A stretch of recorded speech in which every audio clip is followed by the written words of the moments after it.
ये है शुक्रयान 1 जो कई हजार किलोमीटर पर आवर की रफ्तार से एक सूरज जैसे चमकदार ग्रह का चक्कर काट रहा है। ग्रह पर ध्यान दे तो घना सुनहरे वातावरण वाला आसमान में बिजली की चमक ऐसे फट रही है जैसे कोई देवता क्रोध में आसमान को चीर रहा हो। बादलों से सल्फ्यूरिक एसिड की बारिश गिर रही है और नीचे लावा के समुद्र में धातु पिघल रहे हैं। ये वीनस है, वो ग्रह जहां हर चीज जल जाती है, लेकिन फिर भी कुछ वैज्ञानिकों का मानना है कि यहाँ कभी जीवन पनपता था। पृथ्वी की तरह समुद्र थे, पेड़ पौधे थे, पर आखिर ये कैसे पॉसिबल है? और अगर इस जलते नर्क में कभी जीवन और समुद्र थे तो आखिर इस ग्रह को क्या हुआ जो अब इसकी हालत एक नर्क में बदल चुकी है? इन सभी सवालों का जवाब जानने के लिए दुनिया के कई देशों ने समय समय पर यहाँ अपने स्पेसक्राफ्ट भेजने की कोशिश की। अब मैं यहाँ पर कोशिश इसीलिए कह रहा हूँ क्योंकि ऑलमोस्ट सभी इस कोशिश में नाकामयाब रहे। फॉर एग्जाम्पल, रशिया ने सबसे पहले कोशिश की। उनका वेनेरा 7 प्रोब साल 1970 में वीनस पर उतरा, लेकिन सिर्फ 23 मिनट बाद ही साइलेंस, क्योंकि वीनस के 400 डिग्री प्लस तापमान और लावा से भरी जमीन ने इसे तुरंत जला दिया। फिर वेनेरा 9, 13, 14 रशिया ने बहुत कोशिश की, पर अंजाम सिर्फ एक। स्पेसक्राफ्ट कुछ ही समय में यहाँ दम तोड़ देता। अमेरिका ने भी यहाँ पर मैजेलान नाम से अपना एक मिशन भेजा, लेकिन वो भी यहाँ टिक नहीं सका, जिसके बाद कुछ समय के लिए हम वीनस को भूल ही गए थे। लेकिन फिर साल 2020 में कुछ अजीब हुआ।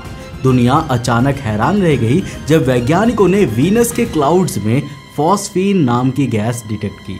अर्थ पर यह गैस सिर्फ लिविंग माइक्रोब्स ही बनाते हैं, यानी वीनस के एसिड क्लाउड्स में माइक्रोस्कोपिक लाइफ की संभावना है। यानी वीनस जितना दूर से दिखता है उससे कहीं ज्यादा रहस्यमयी है। जिन रहस्यों और जीवन से भरे इसके पास्ट या प्रेजेंट के ऑप्शंस को जानने के लिए हमें इसके पास जाना ही होगा, जिस कोशिश में बहुत से देशों के स्पेसक्राफ्ट कुर्बान हो चुके हैं। बट शॉकिंगली अब भारत के इसरो भी वीनस के इन सीक्रेट्स को जानने के लिए वहां एक मिशन भेज रही है, जिसे नाम दिया गया है शुक्रयान 1। अब सवाल यह है कि क्या इसरो वो करेगा जो बाकी कोई नहीं कर सका? क्या वो तेजाब से भरे बादल और लावा वाली इस दुनिया के मिस्टीरियस पास्ट के बारे में जान पाएगा कि आखिर एक स्वर्ग सा पानी और लाइफ से भरा ग्रह एक नर्क में कैसे बदला?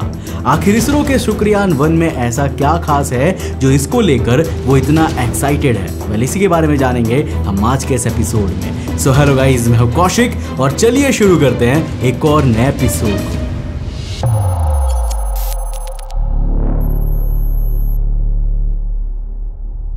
दोस्तों, वीडियो में आगे बढ़ने से पहले जिस तरह आप मेरे साथ YouTube पे कनेक्टेड हो, मैं चाहूंगा कि आप उसी तरह मेरे साथ Instagram पे भी जुड़ जाओ। ये है मेरा Instagram का user handle, link description box में है, जाके फॉलो कर लेना। तो 18 सितंबर 2024 को भारत सरकार ने 2 ऐतिहासिक अंतरिक्ष अभियानों को मंजूरी दी, चंद्रयान 4 और वीनस ऑर्बिटर मिशन यानी शुक्रयान 1। ये वो क्षण था जब भारत ने आधिकारिक रूप से इस जलते हुए ग्रह की तरफ अपनी उड़ान तय की।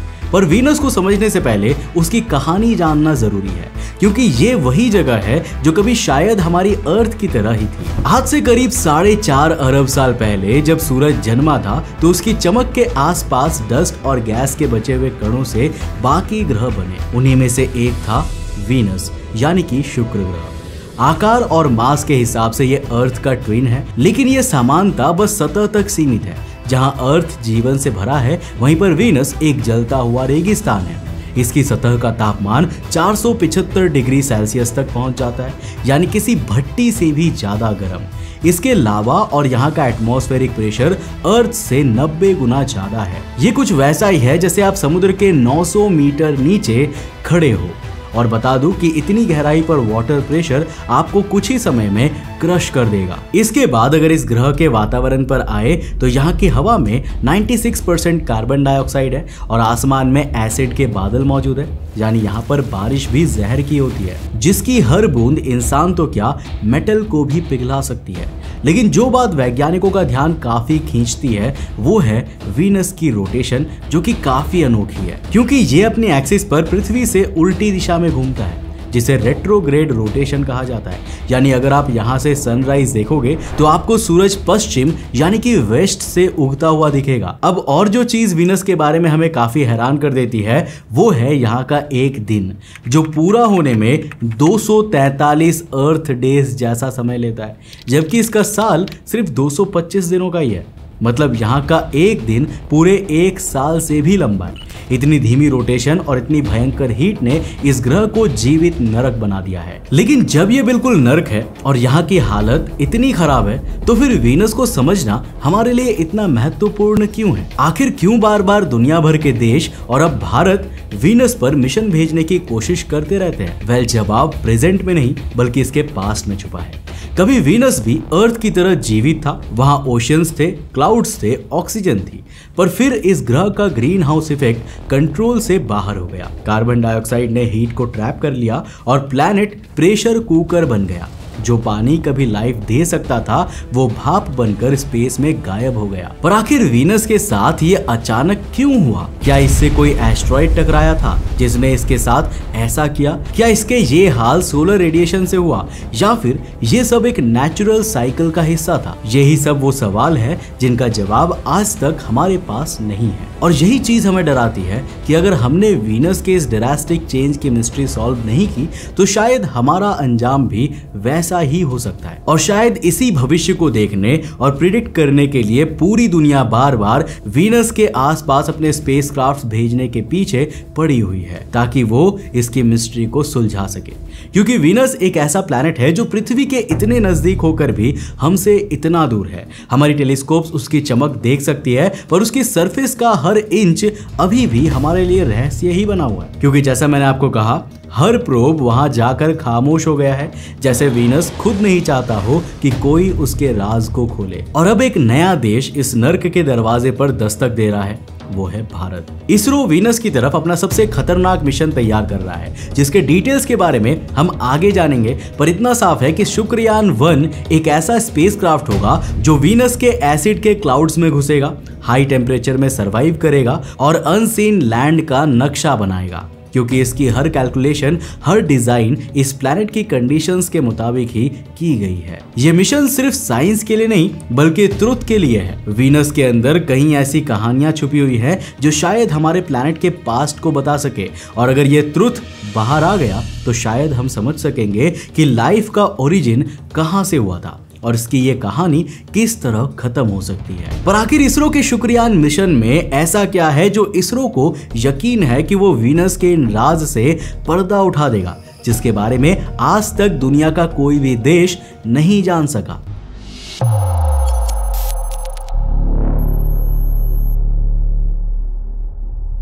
LVM-3 रॉकेट लॉन्च पैड पर खड़ा है। कुछ महीनों बाद ये रॉकेट उड़ेगा सीधे उस ग्रह की ओर जहां हर मॉलिक्यूल आग में जलता है, जहां की हवा एसिडिक है और जहां इंसान के लिए खड़ा होना नामुमकिन है। यही है शुक्रयान 1, इसरो का सबसे खतरनाक और सबसे महत्वाकांक्षी मिशन। ये मिशन सिर्फ एक स्पेसक्राफ्ट नहीं बल्कि एक सवाल का जवाब है, वीनस आखिर क्या छुपा रहा है। इसरो के वैज्ञानिकों ने इस यान को ऐसे बनाया है जो एसिड, आग और ग्रेविटी एनोमलीज के बीच सरवाइव कर सके।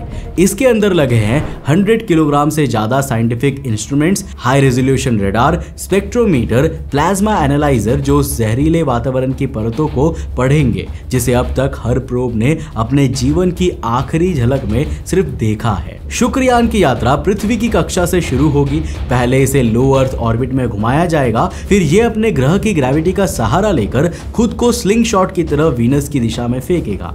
इस मनूवर में टाइनीएस्ट एरर भी डिजास्टर ला सकती है, क्योंकि स्पेस में करेक्शन का दूसरा मौका नहीं मिलता।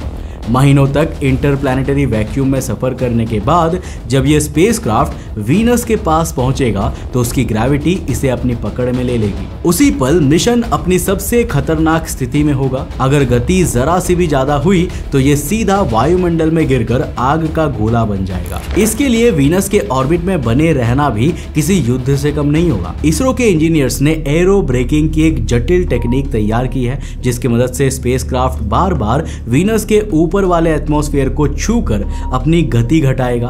जिस दौरान हर बार ये वीनस के वातावरण की जहरीली परतों से गुजरेगा, एसिड इसके पैनल्स पर जम जाएंगे और तापमान कई 100 डिग्री तक बढ़ जाएगा, जो चीज इसके इंस्ट्रूमेंट को इस वातावरण का सैंपल लेने में मदद करेगी। जिसके बाद स्पेसक्राफ्ट अपनी स्पीड को दोबारा बढ़ाएगा और अपना ऑर्बिट वीनस के एटमॉस्फेयर से थोड़ा दूर ले जाएगा।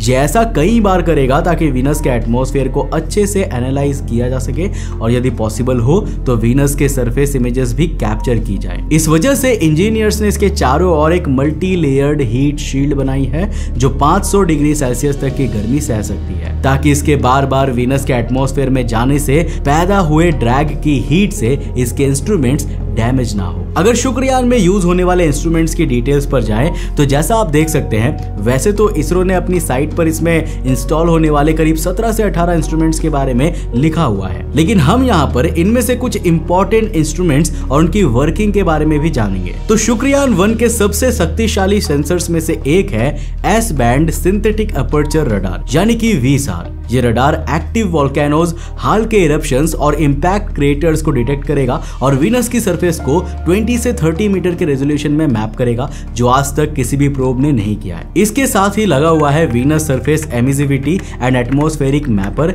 यानी वीसीम, जो थर्मल एनोमलीज, H2O वेपर और एरोसोल मैपिंग करेगा। इन दोनों की मदद से वैज्ञानिक वीनस के अंदर छिपे जियोलॉजिकल रहस्यों को डिकोड करेंगे। क्या वहां अब भी कोई वोल्केनो जीवित है? क्या उसकी सतह अभी भी सांस ले रही है?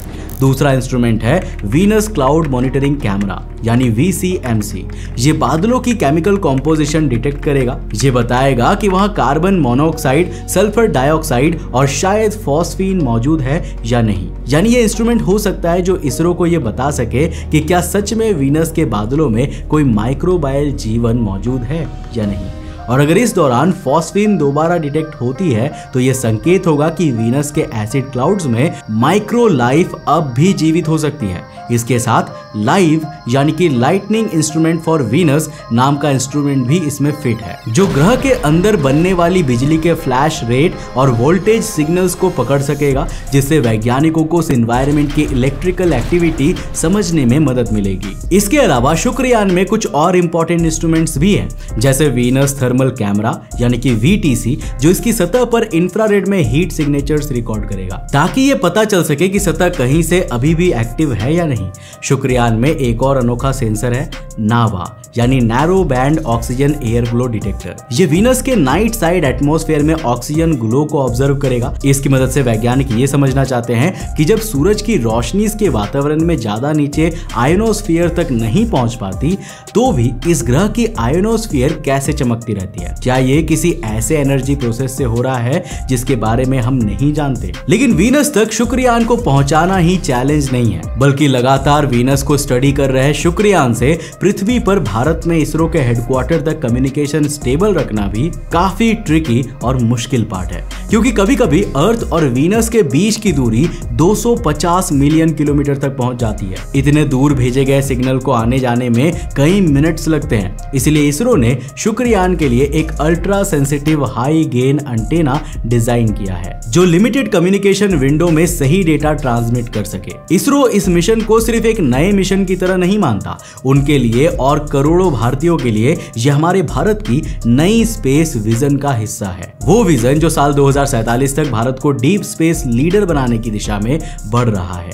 Chandrayaan 4 sample return mission, Gaganyaan human mission और अपने स्पेस स्टेशन के साथ साथ शुक्रयान भी उस रास्ते का एक स्टेप है, क्योंकि ये सिर्फ एक्सप्लोरेशन नहीं, एंड्योरेंस का टेस्ट है। हर सिस्टम को वीनस की कठिनाई सहने के लिए तैयार किया गया है। इंजीनियर्स ने सैकड़ों सिमुलेशंस चलाए हैं, जिनमें कई बार सॉफ्टवेयर क्रैश हो गए क्योंकि वे वीनस के वास्तविक वातावरण को सिमुलेट नहीं कर पाए। हर असफलता के बाद इक्वेशंस दोबारा लिखी गई, कैलकुलेशंस फिर से शुरू हुई और मटेरियल को बार बार हीट टेस्ट से गुजारा जाता रहा, ताकि जब एक्चुअल टेस्ट आए तो सच में हम इसे लॉन्च करें और ये वीनस के सामने पहुंचे, तो ये उस मुश्किल के लिए, हर उस टेस्ट के लिए तैयार हो जो वीनस लेने वाला है, ताकि हम उस सवाल का जवाब जान सके जो हमारा भविष्य बचा सकता है कि कहीं पहले पानी और जीवन की संभावनाओं से भरा ये ग्रह एक नर्क कैसे बना। क्योंकि जैसा मैंने आपको कहा, अगर इसरो इस सवाल का जवाब जान लेती है ना, तो हम इस दुनिया को उस भविष्य से बचा सकते हैं जो शायद हमारी पृथ्वी का भी हाल वीनस जैसा बना दे। अब लॉन्च की काउंटडाउन शुरू हो चुकी है। 29 मार्च 2028 इस डेट को नोट कर लो, क्योंकि यही वो समय होगा जब इसरो इसे वीनस की ओर लॉन्च करेगी और ये वीनस के उन सभी रहस्यों से पर्दा उठाने निकलेगा जिसे आज तक दुनिया का कोई भी देश नहीं कर सका। वैसे यहाँ पर आपको क्या लगता है, क्या इसरो अपने शुक्रयान मिशन से ये जान पाएगा कि आखिर वीनस का ये हाल कैसे हुआ? नीचे कमेंट बॉक्स खुला है, अपनी राय लिखकर जरूर बताना। अगर वीडियो पसंद आया और कुछ नया सीखने को मिला तो इस वीडियो को लाइक करने के साथ साथ अपने दोस्तों के साथ जरूर शेयर करना। अगर आपने उस चैनल पे तो इस चैनल को सब्सक्राइब करने के साथ साथ नोटिफिकेशन बेल ऑन कर देना। और अगर आपको ये वीडियो पसंद आए ना तो मैं आपको रिकमेंड करूंगा कि आप अगली वीडियो इसे जाकर जरूर देखना, जिसमें हमने बात किया है रियल पैंडोरा के बारे में, कि आखिर कैसे हमारी धरती ही एक तरह से अवतार मूवी वाली पैंडोरा बनती जा रही है। आखिर किस तरह से हम ह्यूमंस ही अपने अर्थ को एक्सप्लॉइट करते जा रहे हैं। बहुत ही इंटरेस्टिंग कहानी है, देखने के लिए इस वीडियो को जाकर देखना, बहुत इंटरेस्टिंग है। मैं मिलता हूं आपको नेक्स्ट एपिसोड के साथ, बाय।